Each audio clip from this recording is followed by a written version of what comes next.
I've been bearded up for a long time this year. Okay, I'm ready whenever. Hey everybody, it's Dr. G here with our first lab video of the semester. We're just going to be trying to make our way through the semester as we talked about in our first meeting, and that's going to mean maybe some distance, maybe a coronavirus outbreak comes to our campus and we got to shut down. So we're going to try to record these labs to make sure that people that miss or have some other reason can get caught up and to keep up with us. One of the main goals that I have for the class is really for us to have shared experiences and learn together. So it's hard to do that when we don't have these common goals. So I got a list of things we're going to cover today.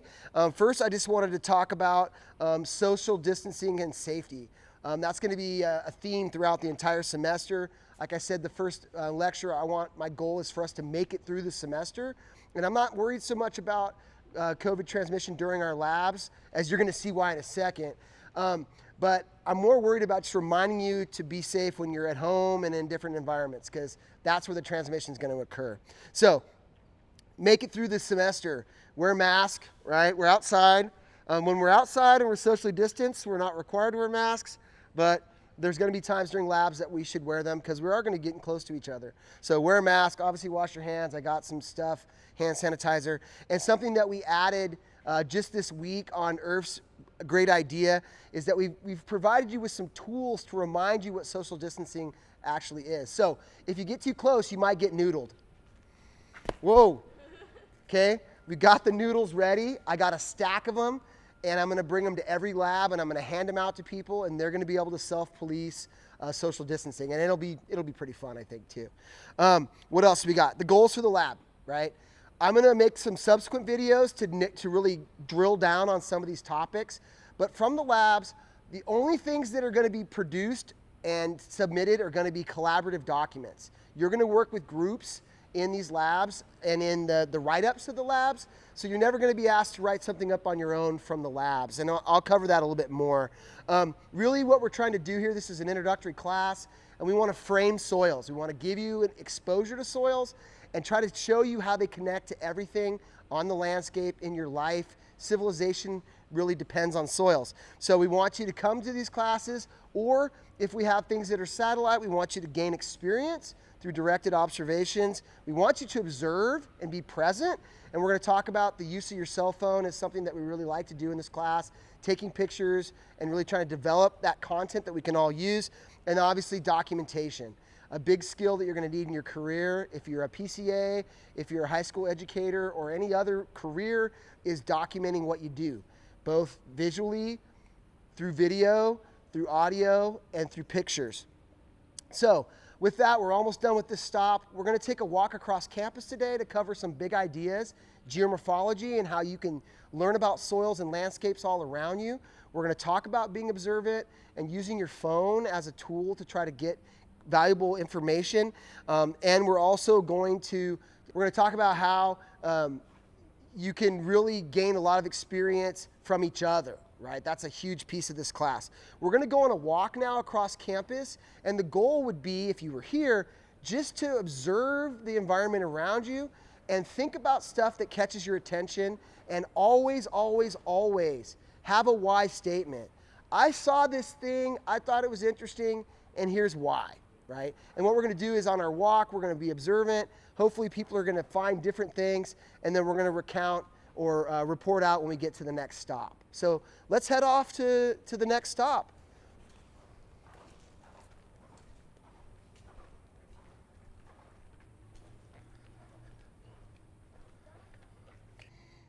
So we walked across campus, just kind of observing our amazing campus. Not all campuses in the CSU are as beautiful as Chico State's. It's one of the oldest campuses in the CSU system. I think San Jose State's the only one older. And it's got a really beautiful look. We talk about it being the Harvard of the West, not just because of the quality of education, but because of the brick buildings and kind of that look and feel of more of an East Coast Ivy League kind of institution. And that tells you about how long Chico State's been around. What we wanted to really cover here today, now we're at the old Physical Sciences building. It's old now because the new one's built right across the creek from Holt Hall, brand new state-of-the-art science building that the College of Ag won't be in, but we'll get to benefit from it. So we walked across campus, and the idea for all of you was just to be observant, not to put your head down, not just to put your earbuds in and walk from point A to point B, but really start to think about the landscape that you're in, because the relationship between soils and their landscapes cannot be understated. Soils form in positions on the landscape because of where they are, and as you start to learn about landscapes and landforms, soils will start to seep into your head very nicely. So a couple big ideas we wanted to cover here. We would have had you all recount out what we saw on the walk, or I would have had you just, anybody that was willing, say what they saw. And then we wanted to lead into this idea about sharing knowledge. This class and this lab is really collaboration focused. You're going to be working with other people in small groups on documentation. And we really want everyone in the class to be able to share their ideas and their knowledge freely, both when we're face-to-face and through Google Docs and other type approaches where we get to really share what we're doing, because the more we share, the quicker we all come up to the same level, then we can move forward, right? And that's one of the big goals of this class, is to get you experienced and get you in a position to be able to really make steps forward with your education and your knowledge. It's really something that's cultural, right? You only share if you're willing, and you only share usually in environments where that's the culture, and that's really what we're trying to get at here. Let's see what else. Oh, I want to introduce the experience journal concept really quickly. I'm going to go keep it really short because I don't want to make it too complicated. But out of each module, remember this class is built around 3-week modules. At the end of the 3 weeks, in each 3 weeks, there's 2 face-to-face labs. And the third week of every module is going to be a collaborative virtual lab. And the idea is that you're going to work with 3 or 4 other people in a group to write up and document your experiences across those 2 face-to-face labs. And we'll cover that again. I'll make a subsequent video to really drill down on it. But you're going to end up, if you can, creating a group with your peers that you want to work with, or I'll help you find a group. And like I said, you're going to start working together in that format. And every 3 weeks, you're going to produce a document that's going to be about your experiences. That basically nothing will be turned in individually in the labs. It's all going to be collaborative work. Collaboration is okay. It's not something that is a bad thing in the sense of academic integrity, like in other classes where they say you can't work together. This class, I really want you to get used to working together, because once again, that's going to be a skill set that you're going to use in your life, in your professional life and career. What else we really want to cover here? We would have talked about groups. We would have had you kind of think about who you want to work with and why. You have all autonomy to do that. I'm not going to force you into working with anyone that you don't want to work with. And then the rest of the tour from here is really going to be focused on geomorphology, land use, and using your camera as a tool. We're really going to focus on that this semester, using your cell phone as a tool to document interesting things and to share information, right? A picture's worth 1,000 words and all those other cliches that we've heard before. But we really want to focus on that today. The external exercise that I'll probably have you do is just taking some pictures around your apartment complex or even on campus, and we're going to get used to sharing those pictures to a common spot and having people be able to utilize those pictures for their lab journals and other things like that. Behind me, we have one of the bridges that cross Big Chico Creek. We were going to talk a bit today about watershed. So another thing that's really amazing about Chico and Chico State is that we have an amazing perennial stream that runs right through campus. Big Chico Creek is the creek that runs through Chico. If we were to travel 30 miles to the east, we would be at the headwaters of Big Chico Creek in the mixed conifer forest around the Butte Meadows area. And along the creek, there's a variety of different stops that we could talk about throughout the semester. The Big Chico Creek Ecological Reserve, Bidwell Park, which is one of the things that makes Chico amazing, that you can ride your bike from right here where we're standing 15 miles to the end of Bidwell Park and cross this amazing Valley Oak woodland, savanna, blue oak woodland, the creek, and all the swimming holes and all those different things that you could think about. So I've been talking about water, and this is really queuing us up for what we're going to talk about for the rest of the lecture today, or the lab today. The idea of geomorphology and how there are predictable patterns on the landscape that once you learn them, you could start to see them and understand what is the landscape trying to tell you. And we'll be talking a bit about fluvial geomorphology. So we're back. Now we're in the Alumni Grove, right? And we wanted to stop here because this is one of the more dynamic and interesting spots geomorphically on campus, right? Most of the places when you're walking on campus by the creek, it's a bank dropping down into an incised creek, where this spot has more of the original or the landscape and landform that you would have found in an alluvial system, right? So number one, what's alluvial? Alluvial is an environment that's been deposited and shaped by water, right? An alluvial floodplain, a delta, right? Some of these words you've probably heard before.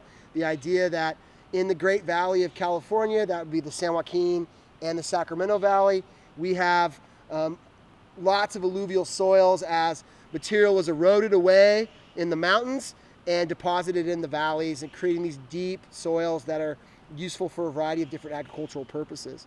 So what we want to talk about here is this concept of tread and riser. Tread and riser is a relationship between the stream and subsequent terraces associated with that stream. We'll talk about that a number of times throughout the semester. And when you take other classes from me, or you're involved with soil judging or other things related to soil.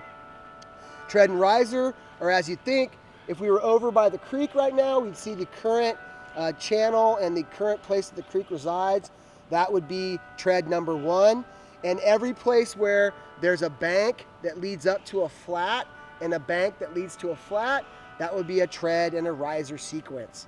It's every creek and every channel that you'd ever be in around the world. It doesn't matter where you are. It's the same relationship.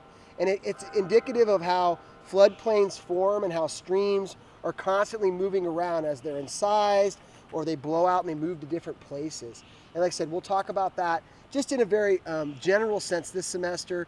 But as you move forward in your career and as you find that love of soil, you might take a geomorphology class on the outside in geography, or you might take another class from me where we go into it in more detail.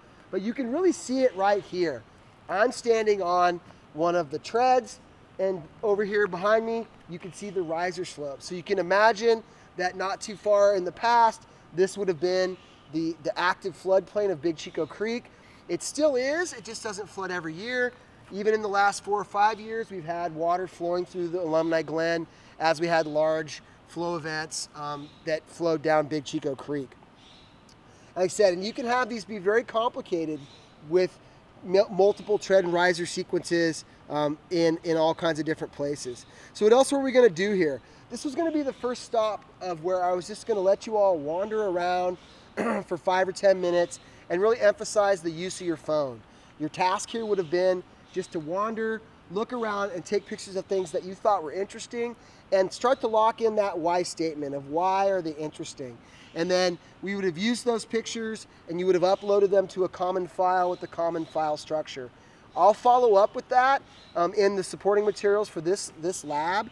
Your at your own pace activity, since we didn't have lab this week, is for you to go out in the environment around your house, come to campus or any place, and take some pictures and be able to upload those in the proper file format with the why statement.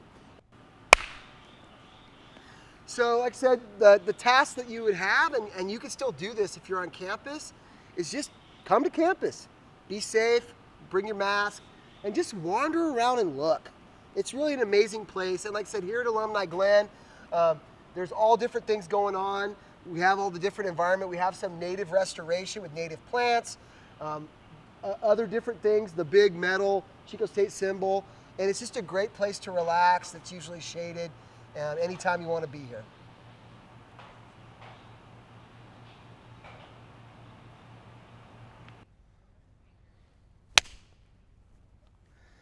Hey, we're back here. We've moved on from the Alumni Grove and walked west, downstream, back towards Plumas Hall. You can see it in the background. And behind me is Holt Hall, the 7-story building right in the middle of campus. And I wanted to stop here to talk about two big concepts. One is land use and land uses. And then obviously I wanted to introduce the idea of urban forests and urban forestry, our arboretum that we have here on campus. So land uses, as you would expect, are just how we categorize different ways that we utilize lands across the surface of the earth. here on campus, we have a number of different land uses. One like this, which would just be lawn, which is for recreation and view shed. There's other land uses like the riparian corridor, the creek, shrubs and other things. You could have other more productive land uses like an urban garden or something like that. And just bringing up the idea that there are relationships between soils and land uses. And often we will look at land uses on a common soil and be able to talk about what effects those land uses have on soil. We'll talk about that in much more detail when we start spending more time at the University Farm. The University Farm is an amazing spot that has multiple land uses on a common soil, pastoral systems for dairy and beef production, annual cropping systems of different types from small vegetables and organic production through traditional row crop agriculture, along with perennial systems like walnuts, almonds, we have peaches and olives. We could talk about wine grapes, and those perennial systems aren't ones that are tilled and disturbed as much as the annual systems. So land use is going to be something that we're going to talk about again and again as a way to think about not just soils in a vacuum, but that interaction between soils and how people utilize soils, produce food, fuel, fiber, and a big concept in this class, ecosystem services, which we'll get into in some detail. The other thing I wanted to bring up was just the amazing urban canopy that we have here in Chico. Chico is a city of trees, all different types. We cut away from the discussion about Bidwell and the founding of Chico. We'll loop back around to that in class and in some other times throughout the semester. But Chico is super productive, deep soils that allow pretty much anything that can handle this climate to be grown here. We don't grow bananas or avocados because they don't like the seasonal coldness and freezes. Do it. Okay. So I just wanted to continue talking. There was somebody coming by on a loud cruiser, so we wanted to cut to a different scene. Yeah, exactly.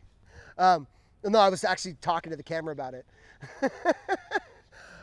So urban canopy, that is one of the things that makes Chico amazing. Go to Stan or other campuses nothing against Stan, other campuses in the CSU, they're not going to have this rich urban canopy.